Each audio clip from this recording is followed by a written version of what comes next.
시작. 게으른 자의 욕망이 자기를 죽이나니 이는 자기의 손으로 일하기를 싫어함이니라. 어떤 자는 종일토록 탐하기만 하나 의인은 아끼지 아니하고 베푸느니라. 우리 세 번역으로도 함께 읽어볼게요. 읽겠습니다. 시작. 게으른 사람의 욕심이 스스로를 죽이기까지 하는 것은 어떠한 일도 제 손으로 하기를 싫어하기 때문이다. 악인은 온종일 탐하기만 하지만 의인은 아끼지 않고 나눠준다. 아멘. 우리가 지금 올 한 해 1년 동안 계속해서 읽고 있는 이 잠언, 인생에 필요한, 삶에 필요한 굉장히 구체적이고 실전적인 지혜를 담아놓은 책입니다. 그래서 그런지 이 잠언은요, 총 18번이나, 제가 세봤는데 더 많을 수도 있어요. 총 18번이나 나태함, 게으름에 대해서 경고하는 말씀이 실려 있습니다. 근데 잠언뿐만 아니라요, 성경 전체에 게으르면 안 된다, 게으른 사람은 이렇게 망한다 라고 얘기하는 그런 경고들이 굉장히 많이 실려 있어요. 이게 의미하는 건 뭐냐면, 우리 인생이 그만큼, 우리의 삶이 그만큼 게으름에 걸려 넘어지기가 쉽다는 거죠. 게으름이라고 하는 건 그만큼 우리에게 보편적으로 나타날 수 있는 안타까운 죄의 악 중 하나라고 하는 겁니다. 그래서 그런지요, 옛날부터 동양이든 서양이든 가리지 않고 게으름을 굉장히 이렇게 경계하는 가르침들이 많았어요. 제가 이번 말씀을 이렇게 준비하다가 나태라고 하는 제목을 딱 듣고 떠오른, 모르겠어요, 제가 약간 N이고 P라 그런지 모르지만 영화가 하나 있었습니다. 나태. 1000만 관객을 끌었던 영화인데요. 무슨 혹시 영화인지 기억나세요? 네, 신과 함께라고 하는 영화입니다. 네. 그 영화에 보면 다양한 지옥의 모습들이 나옵니다. 이건 다 상상력으로 만든 거죠. 근데 그 지옥의 모습들 중에 어떤 지옥이 나오냐면요, 혹시 이미지 보여주실 수 있을까요? 예, 나태 지옥의 모습이 나와요. 이제 저기 그 커다란 뭔가 이렇게 롤 같은 게 계속 돌아가는 거고, 사람들은 저걸 피해서 계속 도망 다녀야 되는 거예요. 게으른 사람들, 그 다음에 인생을 허비한 사람들, 헛되게 삶을 살았던 사람들이 저 지옥에서 영원히 저걸 피하면서 바삐 살아야 하는 징벌을 받는 거죠. 그런데요, 갑자기 이런 뭐라고 할까요? 엉뚱한 상상이 제 마음속에 확 떠오르더라고요. 나태지옥이 만약에 있다면, 진짜 있다는 게 아니라 여러분, 가정하는 거예요. 그렇게 가정한다면 아마 저 지옥에는 우리나라 사람들이 제일 적지 않을까? 아닌가요? 실제로 우리나라 사람들은요, 전 세계에서 가장 열심히 일을 하는 걸로 유명한 사람들입니다. 표 보여주세요. 첫 번째 표 나와라. 뿅. 네, 이 표입니다. 연간 실노동시간을 나타낸 표예요. 보시면 우리나라 사람들은 OECD, 그러니까 전 세계적으로 조금 경제 규모가 있는 나라들 중에서 두 번째로 일을 가장 많이 하는 것으로 나타났어요. 1915시간을 1년에 일한다고 해요. 근데 저게 가장 일을 적게 하는 독일 같은 나라들보다 거의 500시간 정도를 더 일하는 거죠. 우리나라 사람들은 1년 평균으로 잡았을 때도 이렇게 일을 오래 많이 합니다. 혹시 여러분도 일 많이 하시나요? 그런데요, 이렇게 절대적으로 일을 오래 하고 많이 할 뿐 아니라 우리나라 사람들은 일주일로 봤을 때도 저녁 시간이 많이 없는 삶을 산다고 해요. 그 다음 표 보여주세요. 네, 야근, 그 빨간색 표. 네, 그렇죠. 직장인 야근 현황입니다. 일주일에 2.3회를 야근한다고 해요. 그러니까 일하는 날이 월화수목금 5일이면 우리나라 직장인들은 한 2번 정도는 늘 매주 야근을 한다고 합니다. 직장인이 아니시고 여러분이 주부이시거나 또 학생이시거나 그래도 저는 그렇게 열심히 사는 것 같지 않는데요 라는 생각이 드실 수 있어요. 그런데 여러분, 그런 생각을 하시는 분들은 하나같이 제가 지금까지 만나봤을 땐 다 열심히 사시는 분들입니다. 저는 열심히 안 사는 것 같은데요 라고 하는 의심을 가지신 분들은 이미 열심히 살고 계신 분들이에요. 그런데 이번 말씀을 준비하면서 저한테 이런 걱정과 염려가 생겼어요. 이렇게 우리나라 분들이 열심히 사는데 내가 이런 분들께 열심히 사십시오, 나태하면 안 됩니다, 게으르게 사시면 안 됩니다 라고 하면 안 될 것 같은 거예요. 일단 나부터 열심히 살고 그런 얘기를 해야 되는데, 아니 이렇게 이미 열심히 살고 계신 분들에게 더 열심히 살라고 이야기하면 그게 과연 맞는 걸까? 라는 생각이 들었습니다. 그런데요, 참 다행히도 말씀을 준비하다 보니까 성경이 말하고 있는 나태함, 성경이 말하고 있는 게으름은 일을 많이 하고 일의 시간을 절대적으로 많이 늘려서 하는 거에 반대가 아니더라고요.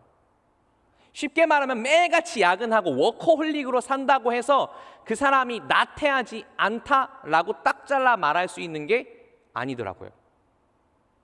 왜냐하면 성경이 말하는 나태는 우리가 생각하는 게으름과는 조금 다르기 때문이죠. 자, 그러면 성경이 말하는 나태함은 무엇인가? 역시 그 답은 성경책 속에 있습니다. 우리 오늘 본문 말씀 함께 잠언 21장 25절 26절의 말씀을 읽어볼게요. 우리 함께 다시 한번 읽어보겠습니다. 시작. 게으른 사람의 욕심이 스스로를 죽이기까지 하는 것은 어떠한 일도 제 손으로 하기를 싫어하기 때문이다. 악인은 온종일 탐하기만 하지만 의인은 아끼지 않고 나눠준다. 25절에 보시면요, 이렇게 돼 있어요. 게으른 사람은 뭐하는 사람이다? 어떠한 일도 자기 손으로 안 하려고 하는 사람이다. 손이 있는데 그 손으로 그 손을 까딱하지도 않고 그 손에다가 뭔가 이렇게 더러운 걸 묻히려고 하지도 않고 물을 묻히려고도 하지 않고 흙을 묻히려고도 하지 않는 그런 사람이 게으른 사람이에요. 근데 이 게으른 사람은 손으로 아무것도 하지 않는 사람이다 라고 하는 이 표현이 영어 성경에는 이렇게 돼 있습니다. 혹시 영어 성경 한 번만 보여주실래요? 잠언 21장 25절 뒷편. 네, 없으시면 제가 읽어드릴게요. 어떠한 일도 제 손으로 하기를 싫어하기 때문이다라고 하는 이 말이 어떻게 써 있냐면요. Because, 죄송합니다, 제가 영어 강사라서 조금 발음이 좀 이렇게 느끼할 수 있어요. 이해해 주세요. Because his hands refuse to work, 이렇게 돼 있습니다. 뭔 소리냐면요, 손이 일하는 걸 거부한다라고 돼 있어요. 손이 약간 자유의지가 있어서 이 손이 뭔가 스스로 결정하고 판단할 수 있어서, 그런데 이 손이 아무것도 안 하는 사람이 게으른 사람이라고 이야기해요. 손이 말을 안 듣는 사람이래요. 자, 그러면 질문이 생기죠. 질문이. 왜 게으른 사람은 손이 말을 안 듣게 됐을까? 왜 손이 가만히 있게 되었을까? 자, 그 답을 우리 26절에서 한번 찾아볼게요. 26절 보여주세요. 제가 읽을게요. 악인은 온종일 탐하기만 하지만 의인은 아끼지 않고 나눠준다. 여러분, 이 성경이 자주 이렇게 전혀 다른 두 가지 거를 이렇게 연결해 놓고 서로를 대조하는 식으로 이야기를 자주 합니다. 지금 오늘 말씀에서도 뭐랑 뭐랑 대조되고 있어요. 게으른 사람과 또는 악인과 그 다음에 의로운 사람, 착한 사람이 대조되고 있어요. 근데 아까 말씀해 보니까 의로운 사람은 뭐 하는 사람이래요? 아끼지 않고 뭐 하는 사람? 아끼지 않고 나눠주는 사람, 아끼지 않고 베푸는 사람이라고 되어 있습니다. 질문이 생기죠. 아니, 게으른 사람은 대체 왜 마음에 뭐가 없어서, 뭐가 결핍되어 있길래 그 손을 움직일 만한 이유나 동기가 없을까? 반대로 의로운 사람, 선하고 착한 사람은 마음에 뭐가 있길래 아끼지 않고 자신이 가진 것들, 자신의 시간, 자신의 물질을 아끼지 않고 내어주는 선택을 하는 걸까? 여기는 있고 여기는 없는 게 과연 무엇일까? 잠깐 제 이야기를 해볼게요. 여러분, 이렇게 딱 보시면 제가 이제 생각보다 일찍 결혼을 했습니다. 그래서 올해 초등학교 1학년 딸이 있고요. 그다음 둘째는 7살입니다. 그런데 제 절대로 자랑하는 거 아니에요. 제가 겨우 그거 하는 거예요. 오늘 아침에 출근하기 전에 제가 설거지를 하고 왔습니다. 네, 며칠 동안 설거지가 밀려 있었어요. 설거지는 제 담당이에요. 사실 제가 집안에서 하는 가정 집안일이라고 하고는 거의 이거밖에 없습니다.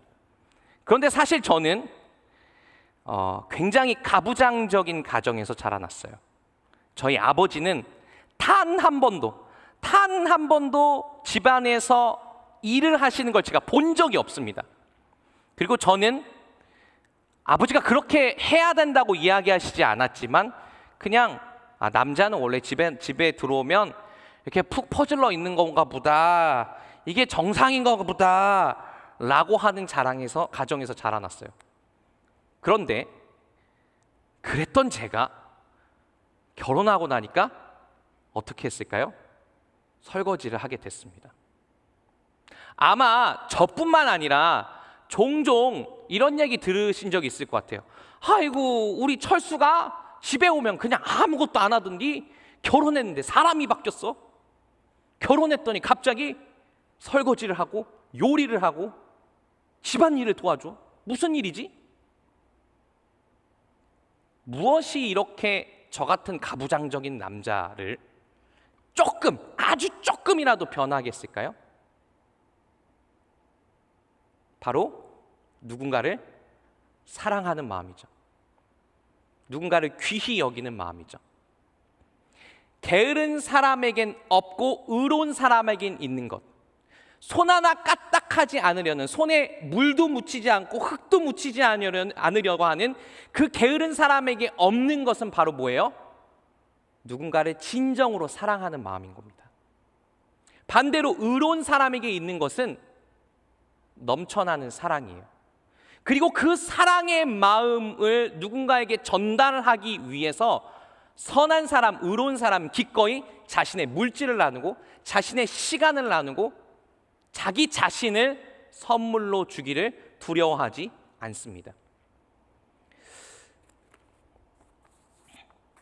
그래서 여러분, 성경이 말하는 나태라고 하는 건요, 그냥 일을 하지 않는 것, 빈둥빈둥거리는 것, 뭐 이렇게 생산적인 활동을 하지 않는 게 아니라요, 사랑이 없는, 사랑이 메말라 버린 마음의 상태입니다.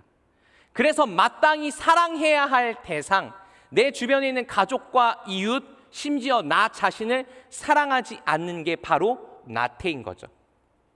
팀 켈러 목사님은 나태를 이렇게 표현했습니다. 제가 읽어드릴게요. 나태란, 잘 들어보세요, 아무것도 믿지 않고, 아무것도 좋아하지 않으며, 아무것도 알고 싶어하지 않고, 아무것도 간섭하지 않고, 아무것도 즐기지 않으며, 아무것도 사랑하지 않고, 아무것도 미워하지 않으며, 아무 것을 위해서도 살지 않는 것이다. 이렇게 보시면 그 나태가, 그래, 아무것도 사랑하지 않는 게 나태인데 그게 그렇게 나쁜가? 라고 하는 의문이 생기실 수 있어요. 뭐 나태가 그렇다고 막 적극적으로 나쁜 일을 하고 다니는 건 아니잖아요. 그냥 아무것도 사랑하지 않고 아무것도 그래서 하지 않는 상태일 뿐이지. 그런데요, 예수님을 믿는 우리들에게, 예수님의 말씀을 우리의 삶의 기준이자 지표로 삼고 살아가는 우리에게 아무것도 사랑하지 않는 상태는 그냥 괜찮아라고 넘겨버릴 수 있는 게 아닙니다. 왜냐하면 예수님이 이렇게 얘기하셨거든요. 우리 마태복음 22장 37절 39절의 말씀을 다 같이 함께 읽어보겠습니다. 네, 읽어볼게요. 시작. 예수께서 그에게 말씀하셨다. 네 마음을 다하고 네 목숨을 다하고 내 뜻을 다하여 주 너의 하나님을 사랑하여라 하였으니 이것이 가장 중요하고 으뜸 가는 계명이다. 둘째 계명도 이것과 같은데 내 이웃을 내 몸과 같이 사랑하여라 한 것이다. 아멘. 저 말씀의 배경, 앞에 나온 이야기는 이겁니다. 어떤 율법 선생, 성경을 연구하는 성경 연구가가 예수님한테 와서 이렇게 물어봅니다. 이 성경의 엑기스 좀 뽑아주세요. 이 성경의 핵심 요점이 뭐예요? 그랬더니 예수님이 66권, 물론 그땐 66권이 아니었죠. 구약만 있었으니까 39권의 그 긴 성경 말씀을 두 문장으로 요약해 주십니다. 첫 번째, 네 가진 모든 걸 다해서 하나님을 사랑하는 것. 하나님께서 너에게 그걸 원하셔. 우리에게 그걸 원하셔. 두 번째, 너 스스로를 네가 사랑하고 귀히 여기듯이 네 주변 사람들을 끝까지 사랑하는 것. 여러분, 그리스도인은 그래서 사랑하는 사람입니다. 하나님을 사랑하고 이웃을 사랑하는 사람이에요. 그 사랑을 위해서라면 내가 가진 것을 기꺼이 내어주기를 기뻐하는 사람들이 크리스천입니다.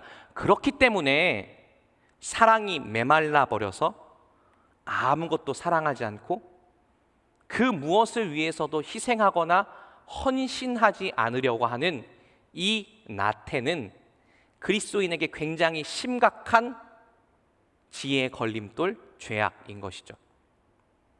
여러분, 그렇기 때문에요, 아무리 일을 열심히 한다고 해도 워커홀릭으로 살아도 나태할 수 있습니다. 예를 들어 볼까요? 저에게는 제 삶의 그 중요한 원칙 중에 하나가 줄타기를 잘하자입니다. 저에게는 세 가지 정체성이 저에겐 겹쳐 있어요. 저는 김도연이고 크리스천이고 예수님을 믿는 사람이지만 저한테는 세 가지 중요한 균형을 맞춰야 될 정체성이 있습니다. 첫 번째는 뭘까요? 이렇게 사역자로서 사역하는 자리. 두 번째는 뭘까요? 그렇죠. 저희 가정에서 아빠, 두 자녀의 아빠인 이 자리. 세 번째는 뭘까요? 그렇죠. 그 누구도 대체할 수 없는 저의 아내의 남편의 자리. 만약에 제가 너무 내 스스로를 한쪽에다가 다, 죄송해요 이런 표현 써서, 몰빵한 나머지, 내 스스로를 한쪽에 너무 많이 투자한 나머지 다른 마땅히 사랑해야 할 것을, 사랑해야 할 사람들을 사랑하지 못하고 있다고 한다면요, 저는 워커홀릭으로 살고 퇴근이 없이 살아도 어떡한 걸까요? 나태한 겁니다. 게으른 거예요. 마땅히 사랑해야 할 사람을 사랑하지 않은 거니까. 자, 나태가 이렇게 우리의 삶을 안타깝게 망가뜨릴 수 있다면, 그렇다면 나태를 어떻게 해야 될까요? 피해야 합니다. 피하려면 내가 나태한지 아닌지를 점검해야 되겠죠. 그리고 점검하려면 뭘 알아야 될까요? 나태해질 때 사람이 어떤 증상이 나타나는가를 알아야 합니다. 자, 이제 나태의 증상에 대해서 좀 알아보려고 해요. 혹시 여러분 인터넷에서 이런 이미지 보신 적 있나요? 혹시 우리 고양이 보여주실래요? 고양이 나와라 뿅. 아무것도 안 하고 싶다. 아무것도 안 하고 싶지만 더 격렬하고 적극적으로 안 하고 싶다. 굉장히 유명한, 때때로 저의 마음을 대변해주는 그런 이미지입니다. 이렇게 아무것도 안 하고 싶은 상태, 이미 아무것도 안 하고 싶지만 더 격렬하게 안 하고 싶은 상태, 내 안에 있는 뭔가를 하고 싶은 에너지가 다 불타버린, 고갈돼버린 상태, 이걸 나태함이라고 이야기할 수도 있지만 이 나태함과 굉장히 닮아있는 현대인만의 질병이 있어요. 뭘까요, 여러분? 혹시 대충 이렇게 때려 맞추실 수 있을까요? 바로 번아웃입니다. 되게 비슷해요. 나태함, 사랑이 없고 내 마음에 누군가를 사랑할 에너지가 없어서 가만히 있는 상태인 이 게으름, 나태함과 내 안에 내적인 에너지가 다 고갈되어서 아무것도 하기 싫고 무기력하고 그냥 집에만 있고 틀어박혀 있고 싶은 상태인 이 번아웃은 서로 닮아 있습니다. 그래서 지금부터는요, 이 성경 속에서 번아웃을 겪었던 사람, 그 사람에게 나타났던 증상들을 하나씩 찾아볼 건데요, 그 증상이 나태함의 증상과 좀 닮아 있어요. 번아웃을 겪었던 사람, 구약 성경에 나오는 굉장히 유명한 선지자인 바로 로뎀나무 죄송합니다. 그렇죠, 고마워요. 엘리야입니다. 용기가 있네.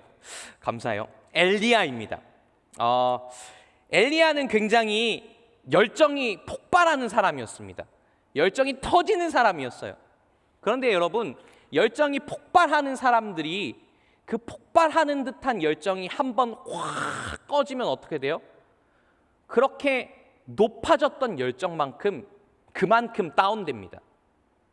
열정이 막 폭발하던 사람들이 그 열정에 누가 와서 찬물을 확 끼얹어 버리면 그만큼이나 차갑게 식어버립니다.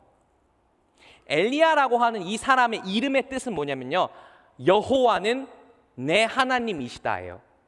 굉장히 용기 있는 고백이에요. 엘리야가 살던 그 시대에는. 왜냐하면 엘리야가 살던 시대는 어땠을까요? 주변에 온 나라에 하나님을 믿는 사람이 거의 눈 찍고 찾아봐도 없는 시대였어요. 엘리야는 이스라엘이 이렇게 남북으로 나눠져 있던 시대에 지금으로부터 한 3,000년 전, 2,800년쯤 전에 북이스라엘 사람이었습니다. 당시 북이스라엘의 왕은 아합이었어요. 그리고 아합은 아내가 있었는데요, 굉장히 유명한 아내죠. 이세벨이었습니다. 그리고 이 이세벨은 왜 아합이 이세벨이랑 결혼했냐면요, 이세벨은 북이스라엘 바로 위에 있는 시돈이라고 하는 무역으로 먹고 사는 도시국가의 공주였어요. 왜 이세벨이랑 결혼했을까요? 정략 결혼한 겁니다. 그 덕분에 북이스라엘은 아합 왕 시대에 굉장히 잘 먹고 잘 살았습니다. 그리고 그 덕분에, 그 덕택에 아합 왕은 이세벨이 자신의 나라에서 원래 믿고 있던 바알과 아세라라고 하는 풍요의 신, 우상들을 북이스라엘에 가지고 데려옵니다. 그리고 온 나라 사람들을 이 바알과 아세라를 믿게 만들었어요. 근데 그런 시대의 엘리야는 자신의 이름이 뭐였다고요? 하나님만이 여호와이시다, 하나님만이 주님이시다라고 한 이름을 가진 사람이었어요. 그래서 엘리야는 평생 동안 아합과 이세벨과 싸웠습니다. 그리고 그렇게 싸우다가 굉장히 드라마틱하게 갈멜산이라고 하는 곳에서 바알 아세라 선지자 850명과 맞서 싸워서 이기죠. 승리하죠. 그런데 그 엄청난 승리 바로 뒤에 타오르던 엘리야의 열정에 찬물을 끼얹어 버린 일이 일어납니다. 우리 열왕기하 19장 1절에서 2절 말씀 우리 함께 읽어보겠습니다.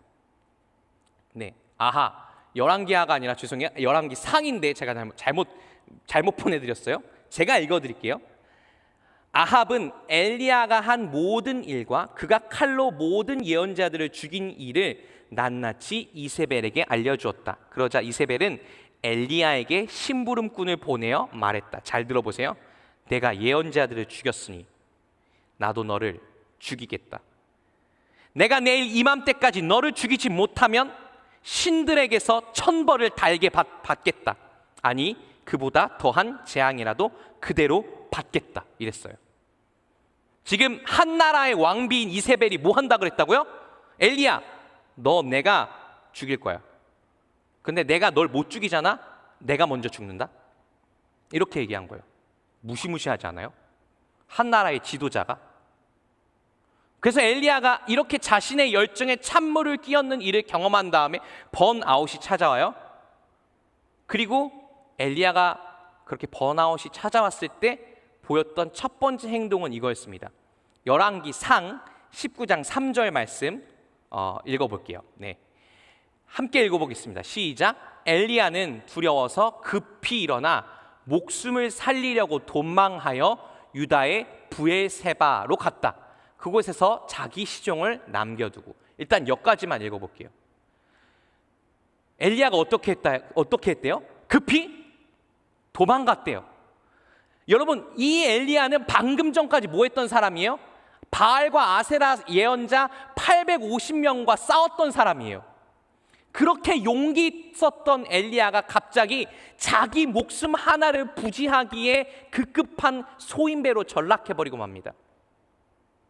번아웃이 찾아오면요, 여러분, 그래서 사람이 좁아져요. 자기밖에 보지 못해요. 내 목숨 어떻게 하면 부지할까? 내 힘든 이 일을 어떻게 하면 극복하지? 나 지금 너무 힘든데 왜 누가 나를 안 알아주지? 나 지금 너무 슬프고 절망적인데 왜 주변에 나를 공감해 주는 사람이 하나도 없지? 첫 번째 번아웃 또는 나태함의 증상은 뭐냐면요, 나만 생각하게 된다는 거예요. 이걸 조금 어려운 말로 자기 연민이라고 합니다. 스스로를 계속 불쌍하게 생각하고 자기 자신에 대해서 비관적으로 생각하는 거죠. 자, 두 번째 번아웃의 증상이 있었습니다. 자, 우리 4절 말씀 읽어볼게요. 열왕기상 19장 4절 말씀 우리 함께 읽어보겠습니다. 시작. 자신은 홀로 광야로 들어가서 하룻길을 더 걸어 어떤 로뎀나무 아래로 가서 거기에 앉아서 죽기를 간청하며 기도하였다. 자, 여기까지만 읽겠습니다. 어떻게 했대요? 홀로 광야로 뭐 했다? 들어갔다. 여러분, 힘들잖아요. 힘든 일이 생겼잖아요. 지금 내가 엘리야 혼자서 저 이세벨이라고 하는 왕비랑 싸워야 되잖아요. 온 나라랑 싸워야 돼요. 그럼 누가 필요해요? 친구가 필요하죠. 사람이 필요하죠. 나와 함께 뜻을 함께 해줄 사람이 필요하잖아요. 그런데 엘리야는 정반대로 행동합니다. 어떻게 해요? 스스로를 고립시켜요. 번아웃이 찾아오고 나태함이 찾아오고, 그래서 그것이 자기 연민과 우울함으로 더 깊어지면요, 우리는 안타깝지만 사람이 필요한데도 스스로를 고립시킵니다. 밖에 안 나가려고 하고요, 혼자 있으려고 하고요, 사람과의 관계를 끊어내죠. 그리고 마지막 열왕기상 19장 4절 말씀, 그 뒤에 엘리야의 대사 제가 읽어드릴게요. 주님, 이제는 더 바랄 것이 없습니다. 나의 목숨을 거둬주십시오. 나는 내 조상보다 조금도 나을 것이 없습니다. 이렇게 얘기합니다. 자, 그 말씀 띄워주세요. 지금 엘리야가 굉장히 부정적인 말을 계속 쏟아내고 있어요. 첫 번째로 뭐래요? 주님, 나는 이제 더 바를 것도 없어요. 내 인생은 여기서 끝이에요. 나에게 펼쳐진 미래 같은 건 없어요. 번아웃이 찾아오면요, 내 삶의 앞으로 펼쳐진 미래에 대해서 부정적으로 보기 시작해요. 부정적인 미래관이 생깁니다. 그 다음에 뭐라고 얘기하죠? 나의 목숨을 거둬주세요. 나는 이제 이 세상에서 더 이상 필요가 없는 존재입니다. 세상을 보는 눈도 부정적으로 변합니다. 그리고 마지막으로 나는 내 조상보다 더 나을 것이 없는 보잘것없는 인간입니다. 스스로를 부정적으로 보기 시작해요. 자, 번아웃의 증상, 동시에 나태함의 증상이 세 가지였습니다. 시야가 좁아져서 자기만 보게 되고, 그 다음 두 번째로 뭐였죠? 스스로를 고립시키고, 마지막은 자신에 대해, 미래에 대해, 이 세상 전체에 대해 부정적으로만 봅니다. 자, 그렇다면요, 우리는 어떻게 하면 이런 나태함과 싸울 수 있을까요? 어떻게 하면 우리 스스로를 사랑이 없는 상태에서 사랑이 있는 상태로 만들 수 있을까요? 어떻게 하면 게으름과 맞서 싸워 이길 수 있을까요? 아마 이렇게 생각하시는 분들이 있을 것 같아요. 아, 게으름과 맞서는 방법은요, 뭐 여러 가지 방법이 있겠지만 루틴을 만들면 돼요. 루틴. 아침에 일찍 일어나서, 그리고 반드시 아침밥을 맛있게 먹고 씻고 운동을 하러 가고, 그리고 그렇게 규칙적으로 살아가는 걸 계속해서 반복하면서 아, 내가 이렇게 잘 해내고 있구나 라고 하는 보람과 기쁨을 느끼면 그 보람과 기쁨을 연료 삼아 게으름과 싸우면 된다라고 생각하실 수 있을 겁니다. 아니면요, 요즘엔 이런 것도 많이 해요. 게으름과 싸우기 위해 소모임 같은 걸 만들어요. 단톡방을 만들어서, 자, 우리 오늘부터 갓생 살기 프로젝트를 하자. 오늘부터 우리 게으름과 싸우자. 그래서 막 아침에 서로 막 기상 7시, 그래서 기상 아침에 일어난 거 막 단톡방에 올리고, 안 일어났으면 막 그 사람한테 전화해주고, 뭐 이렇게 서로 격려하고 서로 으쌰으쌰 하면서 게으름과 싸우기도 합니다. 여러분, 그런데요, 이런 방법들이 나쁜 건 아닌데요, 게으름과 맞서 싸울 근본적인 해결책이 될까요? 되지 못할까요? 되지 못해요. 왜요? 성경이 말한 게으름은 열심히 안 사는 게 아니라 뭐니까요? 마음속에 사랑이 메말라 버린 상태니까요.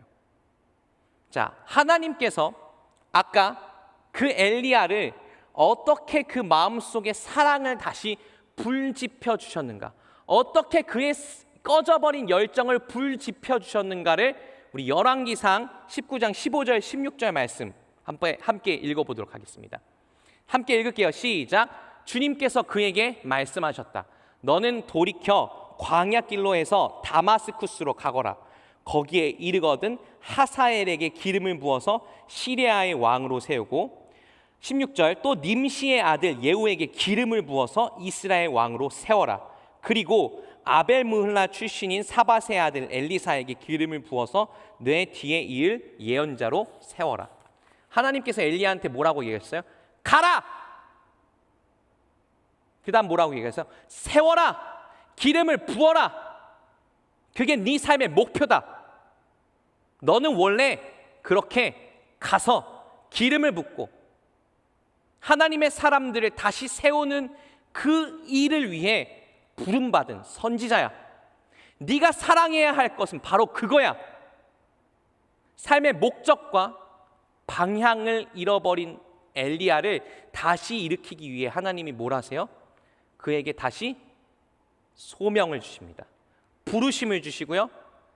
다시 그가 쉽게 말하면 사랑해야 할 대상을 주세요. 게으름과 나태함과 싸우는 건요, 그래서 여러분 혼자 하는 게 아닙니다. 누구랑 하는 거예요? 하나님께서 도와주셔야 돼요. 하나님께서 내 마음속에 사랑을 채워주셔야 됩니다. 여러분, 죄악과 싸우는 방법은요, 혼자 싸우면 안 됩니다. 어떻게 해야 돼요? 하나님, 저 이거 이기고 싶어요. 하나님, 제 삶에서 게으름을 떨쳐버리고 싶어요. 도와주세요. 제 마음을 사랑으로 채워주세요. 저에게 소명을 다시 회복시켜주세요. 제 부르심의 자리를 회복시켜주세요. 그런데요, 소명, 부르심 이런 이야기를 들으면 좀 부담스러우신 분들이 있지 않나요? 없으세요? 안 부담스러우세요?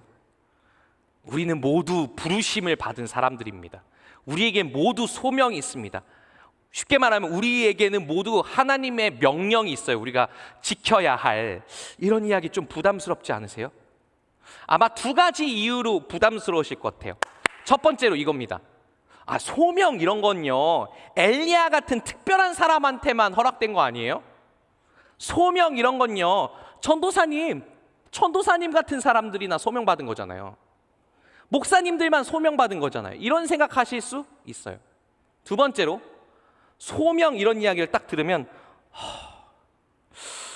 소명은 왠지 뭔가 특정한 직업이나 내 적성에 맞는 일 같은 거니까, 소명은 그런 거 같은데 근데 난 하고 싶은 게 없는데, 난 아직 뭘 해야 될지 잘 모르겠는데, 소명이란 단어를 들을 때마다 내가 그걸 빨리 찾아내야 할 것 같아서 너무 압박감이 생겨. 이런 생각하시는 분들이 있을 것 같아요.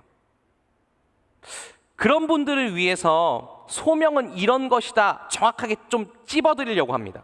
자, 우리 창세기 말씀 함께 읽어볼게요. 창세기 1장 27절 28절의 말씀입니다. 제가 읽어드리겠습니다. 자, 여기서 하나님이 누구한테 소명을 주셨는지, 그리고 그 소명이 뭔지를 한번 보세요. 자, 제가 읽어드리겠습니다. 하나님이 당신의 형상대로 사람을 창조하셨으니 곧 하나님의 형상대로 사람을 창조하셨다. 하나님이 그들의 남자와 여자로 창조하셨다. 28절 하나님이 그들에게 복을 베푸셨다. 하나님이 그들에게 말씀하시기를 생육하고 번성하여 땅에 충만하여라. 땅을 정복하여라. 바다의 고기와 공중의 새와 땅 위에서 살아 움직이는 모든 생물을 뭐해라? 다스려라 하셨다. 하나님이 지금 소명을 누구한테 주셨어요? 하나님의 형상으로 만들어진 사람에게 주셨습니다. 자, 여기 계시는 분들 중에 질문해 볼게요. 혹시 여기 계시는 분들 중에 나는 하나님의 형상으로 안 지어졌다 이런 분 계세요? 없습니다. 우리 모두 하나님의 형상으로 지으셨어요. 우리 모두에겐 소명이 있습니다. 그래서 어떤 소명이냐면 하나님과 함께 이 세상을 아름답게 다스릴 소명이 있어요. 그리고 그 소명은 되게 어려운 게 아닙니다. 하나님이 세상을 어떻게 다스리셨죠? 무에서, 없는 것에서 새로운 것을 창조하시고 살아있는 모든 것들에 필요한 생명을 공급해 주셨고 혼돈 속에서 질서를 만드셨습니다. 여러분, 이 세상에 있는 대부분의 직업들이 이 세 가지랑 관련된다는 거 아세요? 없는 것에서 있는 것을 만들어내요. 음악가, 문학작품 쓰는 사람, 신박한 발명품을 만드는 기업가들, 두 번째로 공급하는 거, 먹는 거 만드는 사람, 요리사, 농부, 사람들의 마음에 꼭 필요한 위로를 전달하는 심리 상담하는 사람들, 혼돈 속의 질서를 만드는 사람, 건축가들, 이 사회가 혼돈할 때 이 혼돈한 사회를 잠재우는 경찰관들, 소방관들 등등. 여러분, 소명이라고 하는 건 저같이 특별하게 막 이렇게 설교하고 교회 안에서 사역하는 사람들만 받은 게 아니라 우리의 모든 직업이 하나님의 소명의 자리예요. 근데 중요한 전제 조건이 있습니다. 그 직업을 이런 마음으로 해야 돼요. 자, 우리 아까 읽었던 우리 마태복음의 말씀 함께 읽어보겠습니다. 22장 37절에서 39절의 말씀이에요. 읽어볼게요. 시작. 예수께서 그에게 말씀하셨다. 내 마음을 다하고 내 목숨을 다하고 내 뜻을 다하여 주 너의 하나님을 사랑하여라 하였으니 이것이 가장 중요하고 으뜸 가는 계명이다. 둘째 계명도 이것과 같은데 내 이웃을 내 몸과 같이 사랑하여라 한 것이다. 여러분이 지금 하시고 계시는 그 일, 아니면 앞으로 하고 싶은 그 일을 뭘 가지고 한다면 하나님을 사랑하고 이웃을 사랑하겠다라고 하는 동기를 가지고만 한다면, 나는 이 직업으로 나 혼자 잘 먹고 잘 사는 게 아니라 내가 이 일을 열심히 해서 최선을 다해서 해서 이걸로 하나님께 영광을 돌리고 내 주변에 있는 이웃들을 이롭게 할 거야 라고 하는 동기가 있다면 그 모든 일들이 다 소명입니다. 그래서 하나님의 부르심은요, 여러분 한 사람 한 사람을 위한 것이기 때문에 특별해요. 그러나 좁지 않습니다. 넓어요. 하나님의 부르심은 교회 안에만 갇혀 있는 것이 아닙니다. 이 세상 곳곳이, 우리 삶의 자리 곳곳이 하나님의 부르심의 자리입니다. 어떻게 하면 나태함을 이길 수 있냐고요? 부르심의 자리를 회복하십시오. 어떻게 하면 게으름과 싸울 수 있냐고요? 하나님께서 여러분에게 마땅히 사랑해야 한다고 맡기신 그 사람들을 사랑하려고 애쓰십시오. 이제 말씀을 마치겠습니다. 말씀을 마무리하면서요, 질문을 하나 드리고 싶어요. 여러분, 나태함, 게으름이 이런 거라면 역사 속에서 가장 게으르거나 나태하지 않았던 사람은 누구일까요? 퀴즈입니다.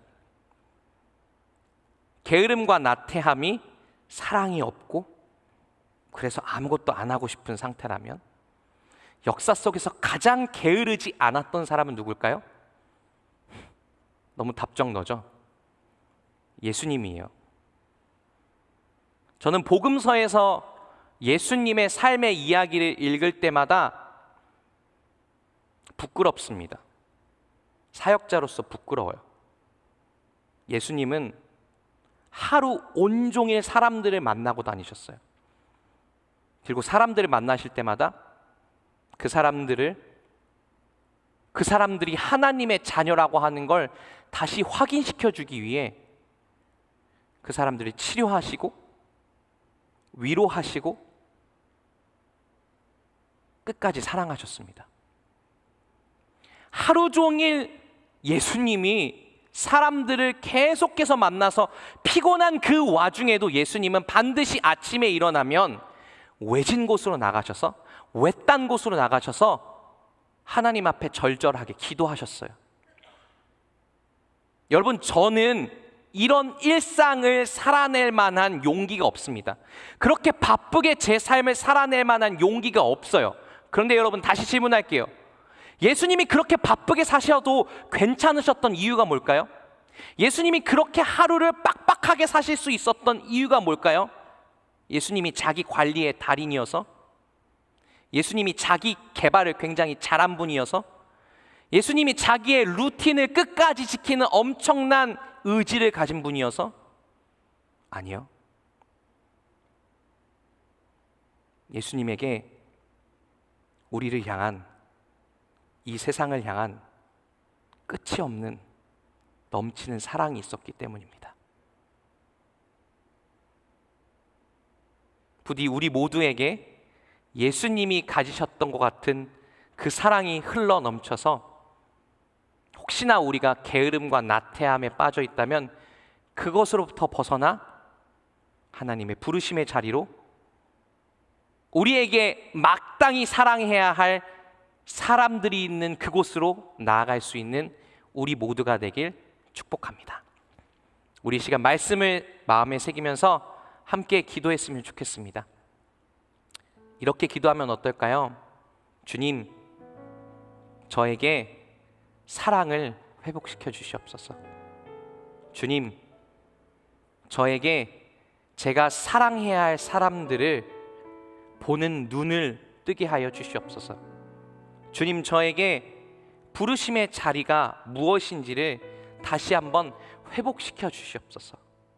그래서 제가 더 이상 아무것도 사랑하지 않고 아무것도 귀히 여기지 않고 그 무엇을 위해서도 희생하지 않으려는 영적인 무감각 속에서 벗어나 그 소명의 자리를 향해 달려갈 수 있도록 주님께서 도와달라고, 우리 시간 입술과 마음을 열어 함께 기도하겠습니다. 기도하겠습니다.